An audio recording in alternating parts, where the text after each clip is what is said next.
Cari, hola, muchas gracias por concedernos esta entrevista. Vamos a hablar hoy día sobre feminismo, vamos a hablar sobre ti como feminista también.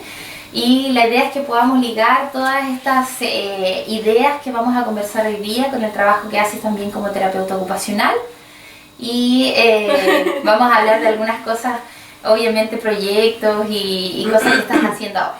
Ya, okay. Lo primero que quiero preguntarte es, ¿por qué eres feminista? Uy, difícil.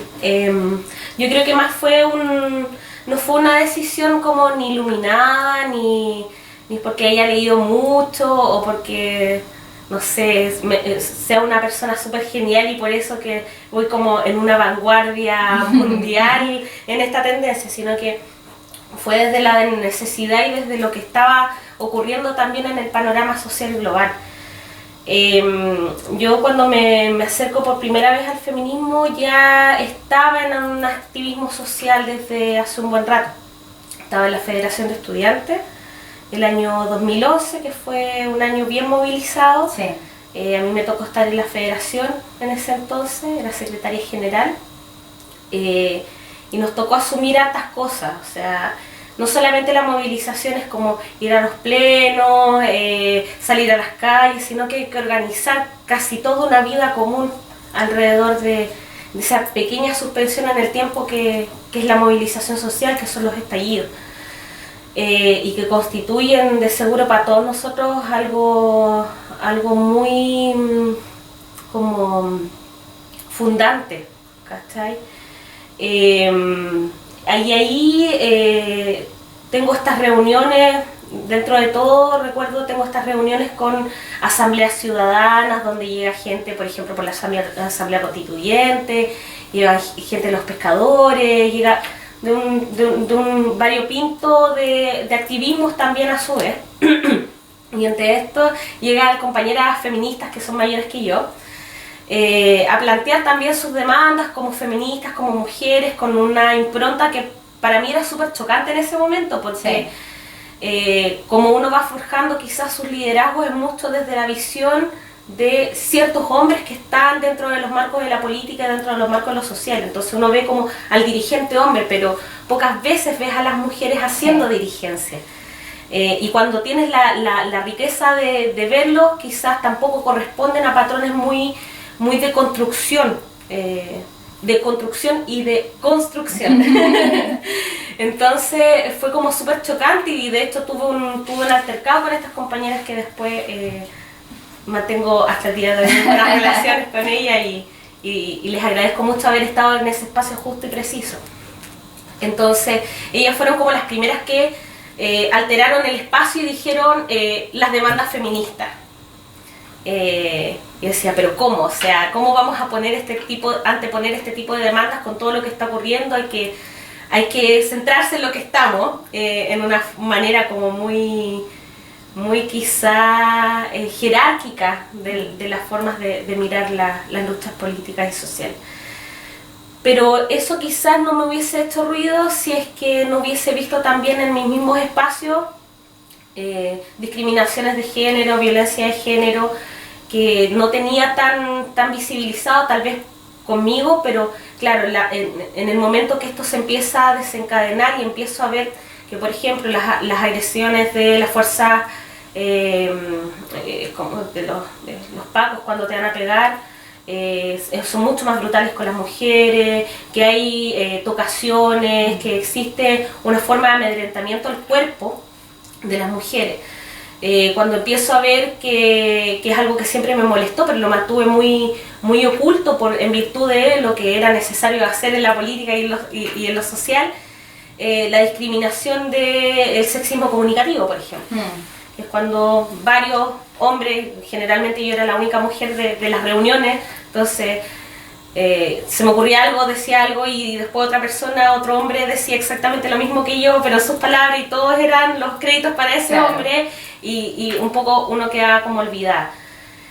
Cuando empecé a ver que nosotras teníamos encasillados ciertos roles y ciertos otros no, y ahí hubo siempre un enfrentamiento y una claridad de parte, al menos de que yo agradezco del colectivo político con el cual he tenido que pelear una cantidad de cosas increíbles, pero también ellos han sido muy conscientes de lo que ha ocurrido.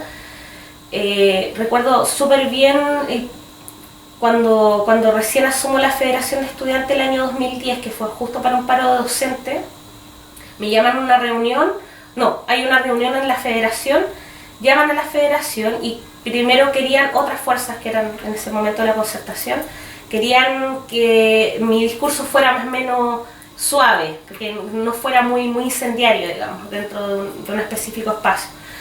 Y bueno, ahí yo les digo que sería bueno que nos conversáramos, que tuviéramos una bilateral y dijeron que en realidad no era necesario, y luego se comunicaron con mi compañero que también milita conmigo, que además esa cosa de tener un compañero dentro de tu misma militancia es todo un tema, porque casi todas las transferencias de poder en la forma patriarcal se transfieren a él, ¿no? Y ahí tuvimos que hacer una operación como de ninguna conversación política se hace excepto con la Cari, y por lo tanto vamos a potenciar esa figura.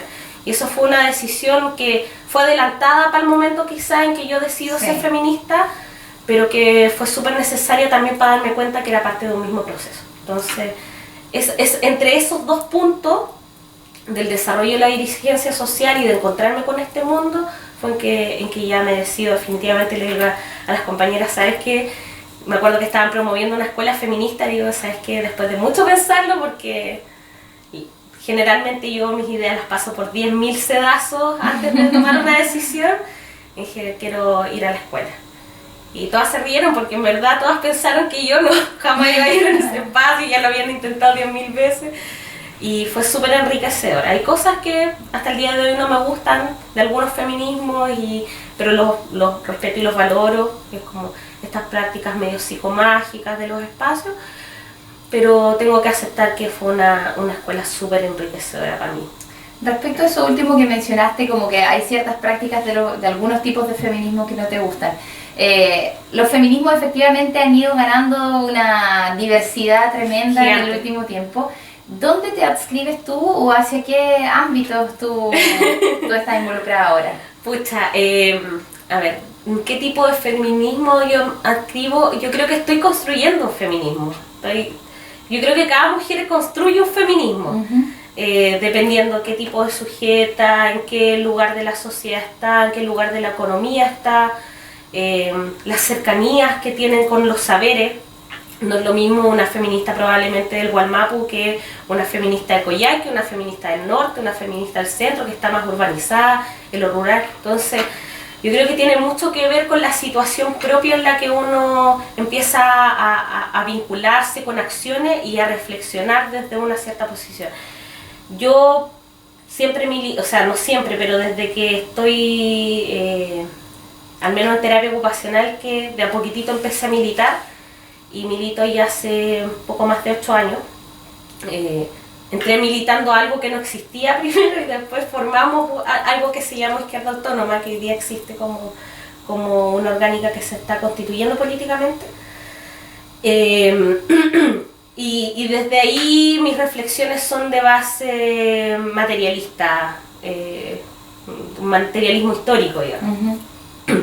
Y el feminismo para mí ha sido el desafío de generar una dialéctica entre el género y la clase. Claro. Entonces, si tuviera que decirte así como en grandes líneas, el feminismo marxista es un feminismo que está basado en la división sexual del trabajo, en como poder decir el gran problema de las mujeres hoy día, o en términos estratégicos, es la división sexual del trabajo.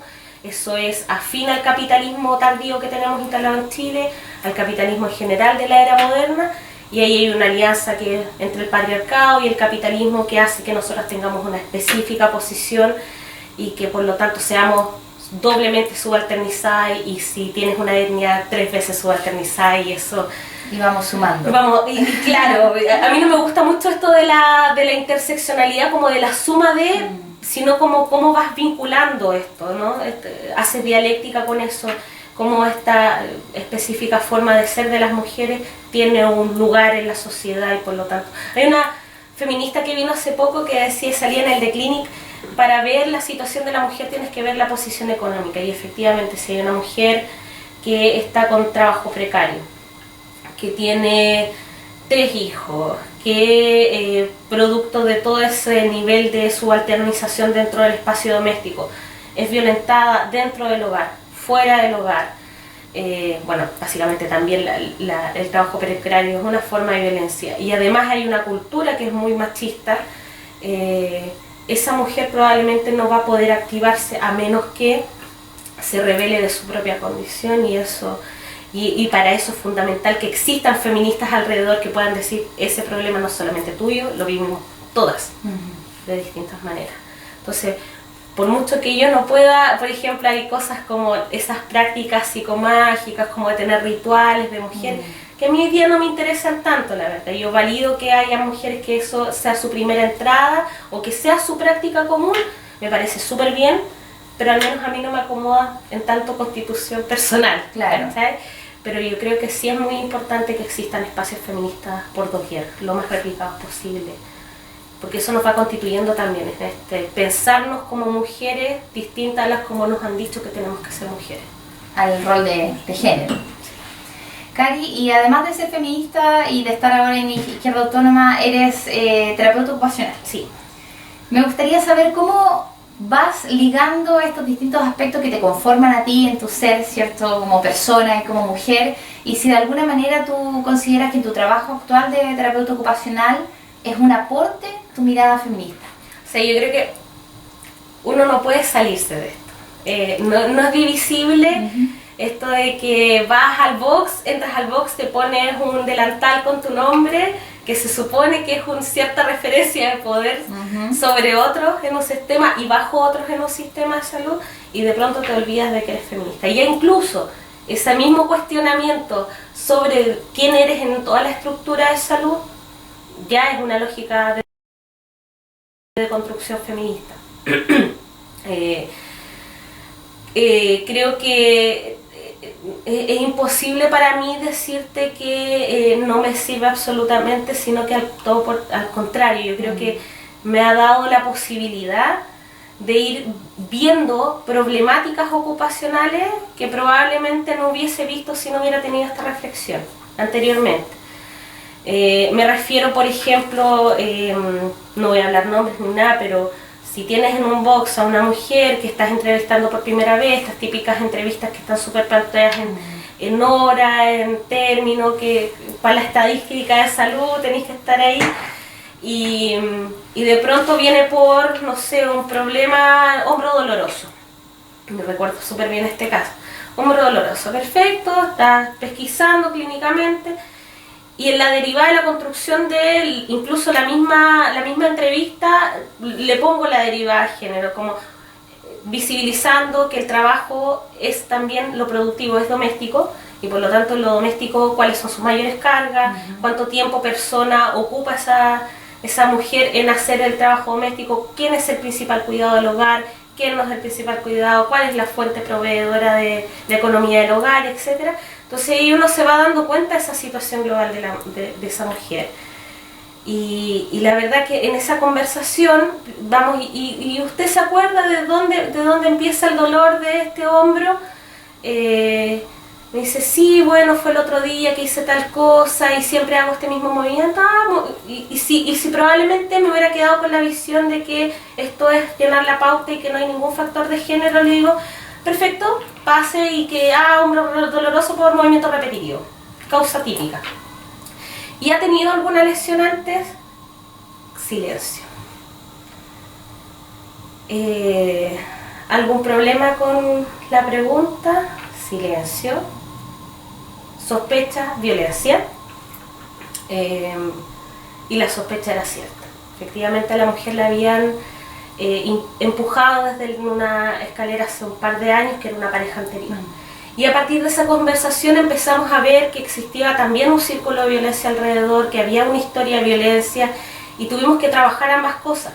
Tanto fue la tensión con ese caso, por ejemplo, y que me ha pasado también en otras oportunidades, en múltiples oportunidades, la verdad, cada vez que trabajo con mujeres, fue tanto la tensión y el darme cuenta de que esto era mucho mayor a lo que se veía en la cáscara. Lo conversamos con mi dupla en ese momento, una kine que también estaba muy abierta al tema comunitario, al tema de género, y conversábamos siempre del tema de género, y yo creo que, bueno, por eso somos amigas hasta el día de hoy. Yo creo que eso movilizó también una cuestión personal.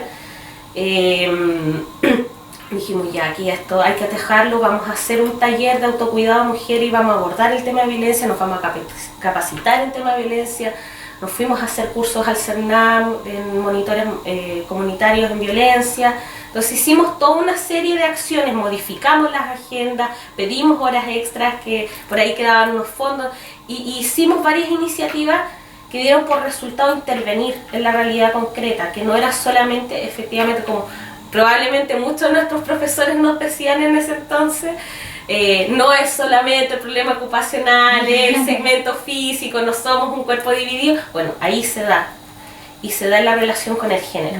Entonces, sí, yo te diría que desde la relación con tu par, que en salud, como es sector de los cuidados, sí. Nosotras somos cuidadoras maternalizadas, con título profesional de terapeuta, pero si tuviéramos que decirlo, somos cuidadoras profesionales nomás.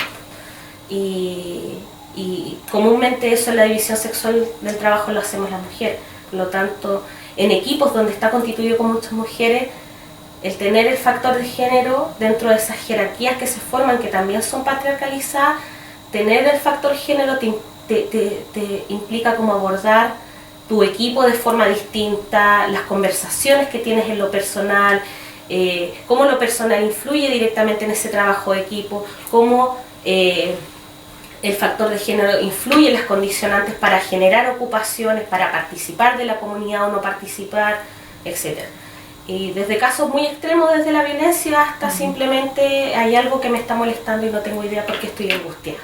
Entonces yo te diría que sí, ha sido una herramienta fundamental en mi práctica hasta ahora. Y ese caso que tú comentas, me imagino que está en el contexto de un CEFAM, sí. de un CEFAM, de un CCR. De un CCR, sí. Ya, donde principalmente el foco está puesto como en lo físico, sí. ¿no? Y en las actividades de la vida diaria. Pero yo creo que es como un buen ejemplo, porque es muy decidor de claro. esto, que está súper pauteado, como te decía, muy estandarizado en un y CCR. Las metas no tienen nada que ver ni con la violencia, ni con el género, ni con nada. No existe, o sea, de hecho tú donde marcas en la estadística pone educación comunitaria, participación cuando logra meta, pero eso es un lenguaje que tú sabes que existe, y probablemente con esto no me voy a quemar un montón, pero sabes que existe, y es para mentir al sistema, es para tener un recurso que es focalizado dentro de un estado que es específico, que es subsidiario y que no tiene un valor sobre la universalización de la salud y la necesidad de que todos tengamos un sistema de salud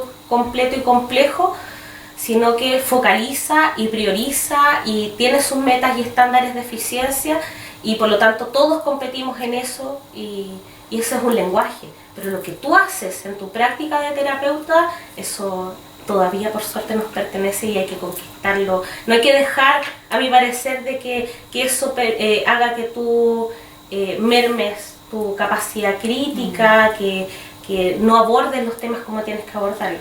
Ahora, cuesta porque es tiempo que inviertes de más y probablemente las jefaturas te hueven y claro. Todo el tema, pero yo te diría que si no vemos de esa manera y no problematizamos incluso el seguir dentro de esos espacios como condición incluso al mismo ejercicio de la terapia ocupacional, difícilmente vamos a hacer avanzar esto.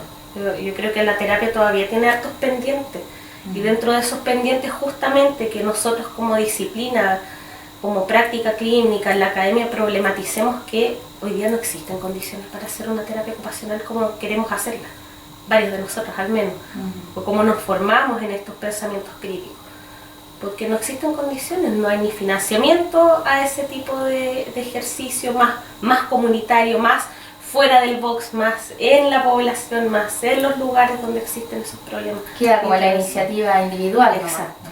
Del que no es una política pública, no es algo que... Entonces, sí, ha servido absolutamente. Es interesante el ejemplo y te preguntaba por eso, como en el contexto en que era, porque normalmente pensamos que a lo mejor la mirada de género puede estar más presente en otras prácticas de la TO, ¿cierto? Más sociales, más comunitarias, pero efectivamente en espacios que parecieran ser tan como físicos como un CCR, se puede, desde como tú mencionas recién, más que nada como la voluntad del terapeuta que está en ese momento de hacer una mirada que también tenga el enfoque feminista. Sí, de hecho, yo esto lo he visto en muchos espacios, no solamente ejercido por mí. Yo tuve una práctica en el Hospital Base con un colega que ahora está en Valparaíso, el César, y ahí también se da una dinámica de generar problematizar el tema de género, por ejemplo, con las mujeres que tenían linfodema. Y ahí el tema de la autoimagen, cómo nosotras nos vemos después de una intervención que tiene que ver con mi patología, el propio sentido de la sexualidad, del autocuidado, es algo que no puede dejarse de ver, porque eso construye, esos significados construyen formas ocupacionales, y esas formas ocupacionales construyen realidad y desempeño específico, y eso te aísla o te involucra de una realidad. Entonces, si tú sigues pensando, por ejemplo, en que yo tengo esta patología, o tengo cáncer, o tengo cualquier otra cosa, cualquier cosa que signifique para la sociedad el ya no sirves, o esto es feo, y lo comprendo dentro de mi estética, que es algo indeseable, que es algo que debo ocultar, que debo convertirme en una persona aislada, eso va a mermar absolutamente tu participación, y eso también merma tu salud, y te desarraiga de redes, y te vas quedando más sola, y empiezan las patologías de salud mental, y empieza todo un entorno que se empieza a quebrar. Claro. Entonces, desde una cuestión tan básica de mírate al espejo, esto resignifiquemos la belleza, la estética, el ser, configura también las posibilidades que podáis desempeñar algo que sea significativo para ti. Y lo vemos tanto en personas con discapacidad y en nosotras mismas. Sí, claro. ¿Cachai? Entonces es algo que cruza transversalmente. Está la experiencia, y eso es hospital base. Hospital base, alta complejidad, ¿cachai? Tú puedes hacer cierto tipo, visibilizar a través de estas miradas ciertos problemas, y podís darle solución en conjunto con los mismos usuarios. Negociar los objetivos, de repente algunos como que se sienten medio incómodos y al final del día dicen qué bueno que lo hicimos, y así una serie de casos. Me tocó hace poco estar en relatoría, ahora yo estoy trabajando con el Más Capaz en una OTEC Chile Cap, con otras colegas.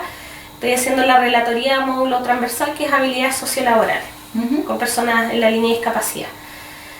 Y dentro de la misma clase de repente era porque, no, es que yo no quiero ser secretaria porque es un trabajo mujer.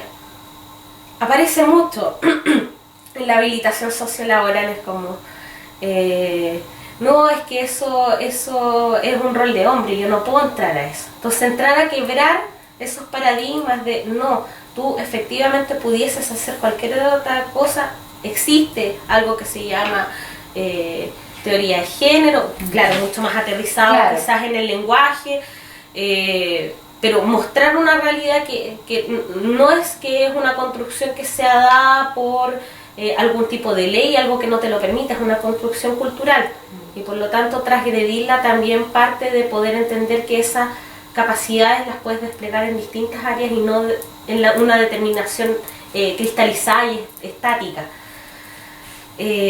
Las tallas entre medio de las cosas, así como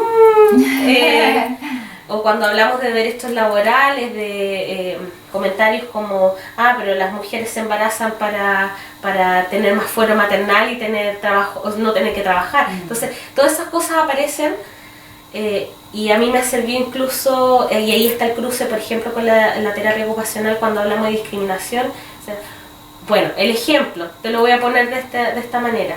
A ti no te contratan por estar en silla de ruedas, porque no tienen adaptaciones a ti en el trabajo. Eso no es una discriminación. Sí. ¿Y por qué te discriminan? Por mi condición de discapacidad. Perfecto. ¿A una mujer la discriminan por ser mujer? ¿No la contratan porque va a tener hijos? Sí. Eso es culpa de la mujer, y lo problematizamos.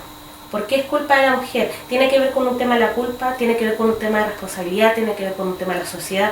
Hoy día las mujeres tenemos derecho a decidir y ahí nos metemos a otra cosa que más profunda. Claro, pero tiene que ver con ir problematizando, ir quebrando esquemas. Y en eso mismo que estás contando ahora del Más Capaz, ¿tiene efecto, tú has visto que de alguna manera esas charlas con esta Sí. mirada feminista tiene efecto en la No, persona? sí, ha tenido resistencias y ha tenido mucha aceptación e incluso, que es lo que suele pasar en casi todos los espacios, de que las mismas mujeres que están presentes en el espacio empiezan a defenderse.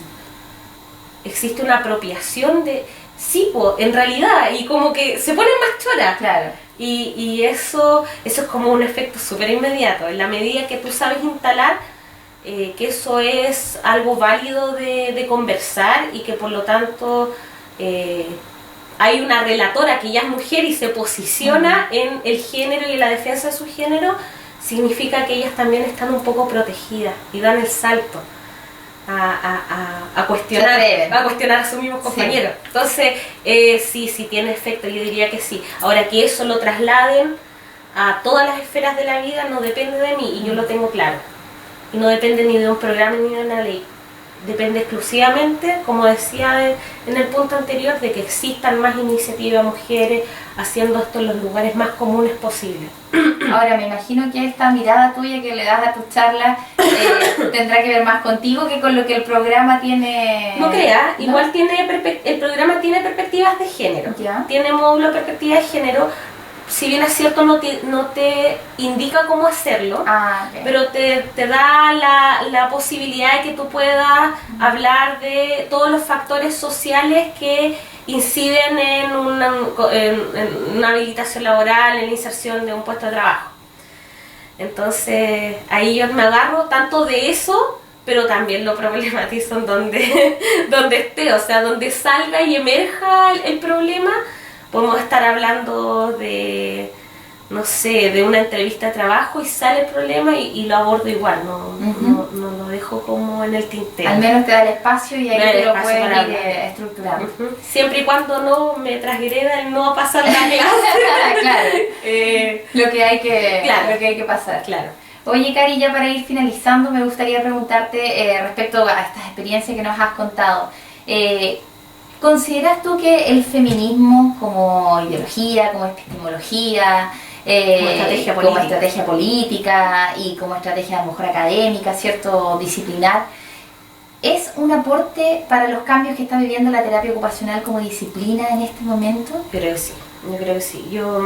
Mira, la verdad no me he preocupado tanto de las bases. Hay colegas, y lo conversamos antes de la entrevista, como el Rodolfo, que está bien metido en eso de ver cómo influyen las bases de la terapia ocupacional. Pero tiendo a pensar que sí, por lo mismo que te decía hace rato. Esta disciplina es una disciplina que está dentro del marco de una división sexual del trabajo, económica, y que influye de cierta manera. Y que la mayoría seamos mujeres las que ejercemos esta disciplina, y que por lo tanto para los hombres que entran en terapia ocupacional, siendo hombres heterosexuales, gays, trans, da lo mismo. Hoy día la verdad no tiene que ver si eres o no gay o si eres heterosexual. Creo que mirarlo desde solamente encasillar y etiquetar el sexo es problemático, pero si eres hombre también te invita a cuestionar tu masculinidad de alguna manera. Es como, ¿por qué yo estoy haciendo este tipo de trabajos? ¿Qué es lo que me llamó a mí a ser un estudiante, hombre que desde probablemente que estoy en el colegio me dicen que mi área del saber o es las ciencias sociales, es la historia, es la ciencia política, ciencia económica, la ingeniería, y no esta otra rama que está en la división también sexual del trabajo y de la educación sexista que tenemos en Chile, que está en el área de los cuidados, excepto los médicos que tienen como toda una cultura masónica y una atracción cultural distinta, pero entonces nos invita también a pensarnos como disciplina en torno si a estos cuidados estamos casi todas las mujeres, qué tipo de prácticas clínicas debiésemos tener, la construcción de pautas, qué tipo de ítems debiesen tener cuando aplicas un instrumento, cómo tú generas la problemática ocupacional también. Entonces, todo lo que tiene que ver con la práctica creo que es súper atingente y lo expliqué, creo. En caso de que eso sí se pueda aplicar. Respecto como a la construcción de la misma disciplina, el hecho mismo de que hayan sido mujeres las que hayan fundado esta disciplina y que sean esta área de cuidado, tiene que ser problematizado también. O sea, ¿acaso nosotras nos vamos a acostumbrar a que estas disciplinas sean solamente de nosotras? Y por lo tanto tengan un carácter de lo femenino también muy cristalizado. Claro. Esta forma de hacer terapia ocupacional. Entonces creo que incluso en la misma constitución de la historia, en las disciplinas que van emergiendo en Chile, las distintas universidades, cómo la abordan, cuáles son las principales fundadoras del pensamiento de tal o cual escuela, cómo se generan las políticas internas, cómo van los consejos y las decisiones dentro de las escuelas, cómo son las mallas curriculares, cómo corresponden a un cierto estándar de mercado o no. Todo ese tipo de cosas y pensarnos incluso dentro de las clases. Yo no soy académica, pero supongo que para las mujeres que sí son académicas como tú, esto también tiene que ser un tema, desde el cómo me enfrento a mis futuros colegas y mis futuras colegas, desde los chistes que pueden ser machistas, que también pueden venir del otro lado, claro, que vienen de otros colegas en una facultad, hasta cómo yo imparto mi forma, mi planteamiento ante un curso, cómo genero investigación, cómo constituyo mis equipos de investigación. Entonces, básicamente el feminismo lo que invita es a deconstruir, y para una disciplina emergente como la nuestra, la deconstrucción creo que es fácil. Permanente. Bueno, Cari, muchas gracias por esta entrevista, súper interesante. Ahora nos desafía enormemente, no solo como terapeutas, como personas contribuyentes a la sociedad en la cual vivimos, a poder hacer una sociedad más justa también y más equitativa en términos de género, y bueno, no solo en términos de género, ¿no? De clase también, que se van ligando con el feminismo absolutamente. Sí. Así que bueno, te agradezco totalmente. Mucho, y también agradecerle a quienes van a escuchar en algún momento, espero que esta entrevista haya contribuido en algo. Y nada, saludar tu iniciativa porque es muy bacana. Bueno, gracias. Ya, bueno.